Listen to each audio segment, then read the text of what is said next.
अच्छा भाई, बीच से मेरी वीडियो डिस्कनेक्ट हुई है, मुझे नहीं पता वाई। ठीक है, तो ये शायद दूसरा पार्ट है और इस पार्ट के ट्रांसमिशन का आगाज़ भी अब हम करते हैं। ठीक है, तो अब मैं क्या सिनेरियो तो पता नहीं रिकॉर्ड हुआ है नहीं हुआ, वो वीडियो के बाद पता चलेगा। तो भाई ये इक्वेशन है, इसमें गैमा है ये। ठीक है, गैमा रेशो के बराबर होता है, किसके रेशो के बराबर होता है भाई? C P upon C V. तो सी पी की जगह सी पी, सी वी की जगह सी वी, जो हमारे पास गैमा आएगा उसका करोगे तो 2/7 आ जाएगा। उसको पावर में रखना और फिर पूरा सॉल्व करना, तो हमारे पास प्रेशर 2 आ जाएगा इस तरीके से। ठीक है, बात समझ में आ रही है? तो ये क्वेश्चन हो गया हमारा डन।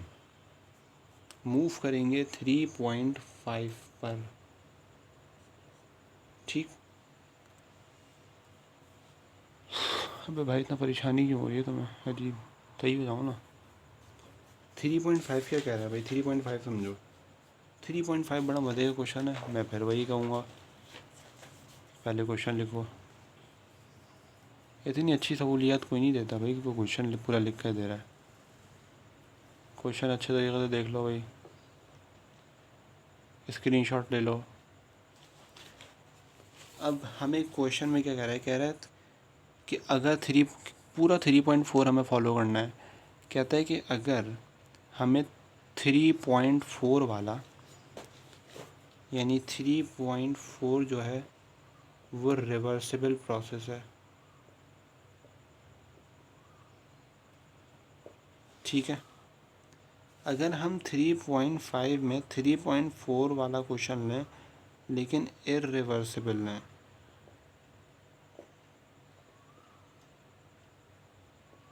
तो ये जो होगा ना, ये आइडियल है, ये तकरीबन रियल बिहेवियर शो करेगा। इसमें हमें एक्चुअल निकालना है, इसमें हमें आइडियल निकालना है। ठीक, तो अब करना क्या है? करना ये है कि हमें इसमें भी क्यू निकालना है, वर्क डन निकालना है, डेल्टा एच निकालना है, डेल्टा यू निकालना है। जिस वजह से सब में निकालते हुए हम आ रहे हैं। मेरा कैमरा हिल गया। कैमरा नहीं है, मोबाइल है यार, इतना अमीर आदमी नहीं हूँ मैं। क्या हो गया?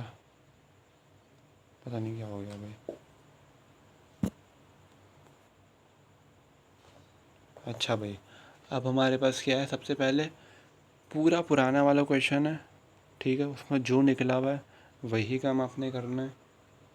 एडियाबैटिक है। ठीक है भाई, एडियाबैटिक है। एडियाबैटिक पे आपने क्या करना है? एडियाबैटिक पे आपने कुछ भी नहीं करना, आपको पूरा एडियाबैटिक वाला प्रोसेस दिया हुआ होगा। मैंने इसीलिए कहा था एक एक चीज़ गौर गौर से समझना, पूरी एक एक चीज़ पूरी देखना। ठीक है, तो एडियाबैटिक पे हमारे पास वर्क डन आया था 998 करके कुछ। ठीक है,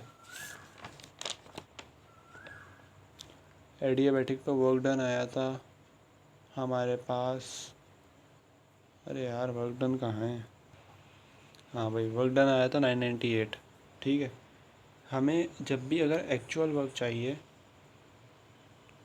जब भी एक्चुअल वर्क चाहिए, अब इरिवर्सिबल पे भाई बात सुनो, देखो, एक है इरिवर्सिबल प्रोसेस, एक है रिवर्सिबल। रिवर्सिबल एक आइडियल प्रोसेस, तो हम उस पर आइडियली मंजिल पे हम ना क्या कर रहे होते हैं, काम कर रहे होते हैं।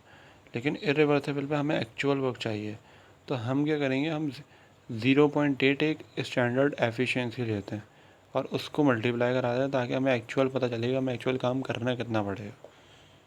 ठीक है, तो 998 हमें एक्चुअल में ज़्यादा काम करना पड़ता है, तो इसको 0.8 से मल्टीप्लाई कराएंगे, तो एक्चुअल वर्क हमारे पास एडियाबैटिक के प्रोसेस पर आ जाएगा, और वो मेरे ख्याल से शायद ज़्यादा ही आएगा। आप इसको मल्टीप्लाई करोगे 12,000 कुछ आएगा। ठीक है, तो देख लेते हैं हमारे पास। हाँ, तो ये मेरे पास आ गया 1248 जूल। उसके बाद हमारे पास अगला जो आता है, हम डेल्टा यू फाइंड आउट करते हैं एडियाबैटिक पर।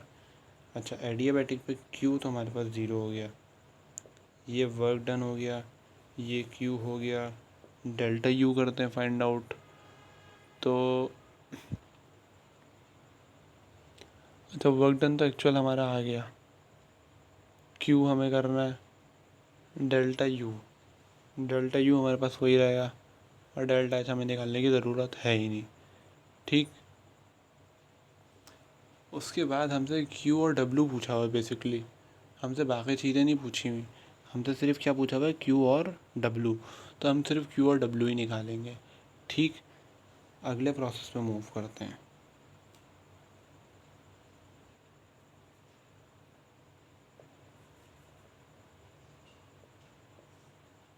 कूलिंग एट कांस्टेंट प्रेशर, यही था ना,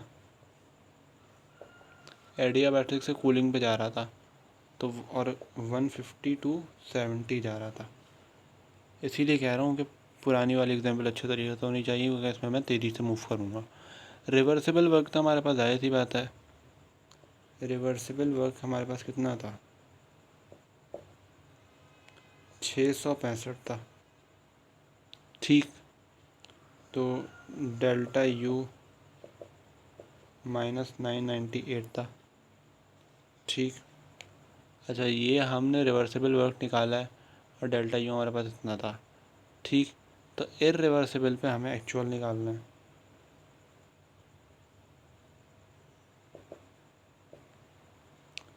इररिवर्सिबल पे हमें डब्लू एक्चुअली निकालना है। तो हम क्या करेंगे, 665 को मल्टीप्लाई कर देंगे 0.8 से, तो हमारे पास आ जाएगा 831 जूल। ठीक है, उसके बाद डेल्टा यू की कोई ज़रूरत नहीं है भाई। डेल्टा यू मैंने क्यों लिखवाया था उसकी एक वजह वो बता देते हैं। वो वजह ये है कि लॉ ऑफ थर्मोडायनेमिक बराबर होता है डेल्टा यू प्लस डब्लू के। आपने डेल्टा यू की जगह -998 डाला, प्लस की जगह +831 किया, तो डेल्टा यू का क्यू है ना, Q is equal to delta U plus W. तो ये मेरे ख्याल से शायद माइनस में आएगा। तो टोटल जो आपके पास आएगा 1829, और ये माइनस में आ गया। ठीक, बात समझ में आ रही है। अच्छा, एक और बात भी समझ लो, यहाँ पे छोटी सी मिस्टेक हो गई, यहाँ पे माइनस आएगा क्योंकि यहाँ पे इस वाले केस में हमें माइनस में लेना है। ठीक, अगर आपने थ्योरी पढ़ी है, अब आपको पता चल रहा होगा मैं बार बार क्यों बोला था कि थ्योरी पढ़ो थ्योरी पढ़ो। जब आप थ्योरी पढ़ेंगे तब आपको समझ में आएगा कि मैं ये बात क्यों कह रहा था। इस वाली कंडीशन में एडियाबैटिक में, जो एडियाबैटिक से जाएंगे हम कूलिंग एट कांस्टेंट प्रेशर पर, तो उसमें हमारे पास माइनस यूज़ होगा, तो यहाँ पे भी माइनस आएगा, बड़ी दोनों आपस में प्लस हो जाएंगे, ये आएगा बड़ी वाली साइन माइनस में आ जाएगी। ठीक है, मूव करते हैं आइसोथर्मल पर।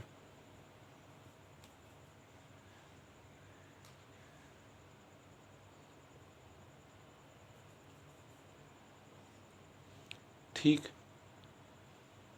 दोबारा से वही काम कि रिवर्सिबल वर्क हमारे पास कितना आया था, -4095, ऐसा ही कुछ आया था। ठीक है, आप लोगों ने नोट करते रहना है भाई, पिछली वो देख लेना, पिछली वो क्या कहते हैं, पिछला क्वेश्चन देखना, उसी के हिसाब से पूरा काम होगा। इररिवर्सिबल में एक्चुअल वर्क आ जाएगा, तो एक्चुअल वर्क में हमारे पास क्या आएगा, 0.8 मल्टीप्लाई हो जाएगा 1495 से, तो 1196 आंसर मेरे पास दिया हुआ है। सही है, ये आपने कैलकुलेट कर लेना है, क्योंकि मैं बहुत तेज़ी से जा रहा हूँ। अब बहुत शदीद गर्मी लग रही है यार, बहुत शदीद गर्मी हो रही है। आइसोथर्मल पे 0 हो जाता है, ऑल्दो कि इसकी ज़रूरत है नहीं, फिर भी मैं निकाल के ऐसे दिखा रहा हूँ। ये मांगा हुआ नहीं है, वर्क मांगा हुआ है। फजर का वक्त हो गया ना, होने वाला, नमाज का टाइम निकल जाएगा। अच्छा, अब हमारे पास एक लॉ होता है, और लॉ क्या होता है, लॉ ये होता है, लॉ फर्स्ट। ठीक है। फर्स्ट लॉ ऑफ थर्मोडायनेमिक्स होता है डेल्टा यू प्लस डब्लू। ठीक है, वर्क डन आ गया, ये आ गया, डेल्टा यू आ गया। तो जो वर्क हमारे पास क्यू भी किसके बराबर आ जाएगा अभी, क्यू हमारे पास बराबर आ जाएगा। अब समझना ज़रा, ठीक है। कंडीशन क्या है, आइसोथर्मल वाली वही वाली, तो यहाँ पे हम माइनस डब्लू लेंगे। ठीक, तो मैं बार बार इसीलिए गया था भाई थ्योरी देखना। अब यहाँ पे एक कहीं एक ना एक जगह तो फंसोगे ना, समझ में नहीं आएगा। अब यहाँ पे मैं वो कर ही नहीं सकता मैं। डेल्टा यू बराबर आ रहा है 0 के, माइनस माइनस, अब माइनस 1196। ठीक है, तो ये बराबर आ जाएगा 1196 और ये भी 11 के ही बराबर होगा, क्योंकि यहाँ पे जो रिवर्सिबल वर्ग है ये माइनस के बराबर है। छोटी सी मिस्टेक हो गई, ठीक है, माइनस। ठीक है, ये माइनस के बराबर था, तो ये भी यहाँ पर माइनस के लिए मैं लिखा, तो ये माइनस आ गया। ये जब मैं माइनस से माइनस मल्टीप्लाई हुआ तो प्लस में आ गया। ठीक है, तो अब जब हम क्यू टोटल कैलकुलेट करेंगे तो आपने सारा कैलकुलेट करना है और फिर उसको लिख लेना है। तो -883 शायद क्यू का आंसर आएगा, और जब वर्क आप पूरा कैलकुलेट करेंगे तो वो +8083 करके आंसर आएगा। जब आप इसका फर्स्ट लॉग पूरा कैलकुलेट करेंगे तो वो ज़ीरो हो जाएगा, और ज़ीरो हमारे पास ये दिया हुआ है। ठीक है, उम्मीद है पूरी इक्वेशन समझ में आई होगी और ये काम समझ में आया होगा। थ्योरी देखो तो ये वाला कॉन्सेप्ट क्लियर हो जाएगा कि माइनस में क्यों ले रहे हैं। ठीक है, बिल्कुल मेरी हालत टाइट हो चुकी है गर्मी से, बहुत ज़्यादा शदीद गर्मी, इसलिए मैं बहुत तेज़ी से, मुझे मालूम है वह बहुत ज़्यादा फास्ट चला गया। पिछली वीडियो में थोड़ी सी गर्मी कम थी इसलिए उसको 2.5 घंटे तक खींच लिया था। ये मुझसे मज़ीद नहीं खींच रही, मेरी पसीने से हालत बहुत बुरी हो रही है। ठीक है, तो उम्मीद है तुम लोगों ने समझ लिया होगा, फिर भी अगर कोई कन्फ्यूजन हो तो मुझे नींद भी आ रही है। खैर, अगर समझ लिया हो तो सही है, नहीं फिर भी अगर समझ में नहीं आ रहा हो तो पेपर के बाद समझना।